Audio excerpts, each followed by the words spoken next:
আটকে দিয়েছেন, যেমনটা লক্ষ্য করতে পেরেছে দর্শক। আইনজীবীরা পুলিশের গাড়ির সামনে থামিয়ে দিয়েছেন দর্শক, দেখতে পাচ্ছেন এই মুহূর্তে পরিস্থিতি দেখতে পাচ্ছেন।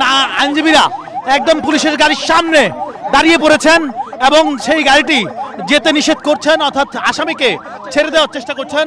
যেমনটা আসলে আইনজীবীরা বলছেন যে দুজনকে ধরা হয়েছে ঢাকা বিশ্ববিদ্যালয়ের, তারা এখানে এসেছিল, যেমনটা তারা বলছিল, তারা এখানে এসেছিল তাদের স্বজনদেরকে ছাড়ানোর জন্য, তাদেরকে গ্রেপ্তার করতে তাদেরকে আটক করেছে এবং সেই আটককৃত গাড়ি তারা কিন্তু থানার দিকে নিয়ে যেতে দিচ্ছে না, অর্থাৎ আইনজীবীরা নিয়ে যেতে দিচ্ছে না, তারা সামনে গাড়ির সামনে এসে পড়েছে।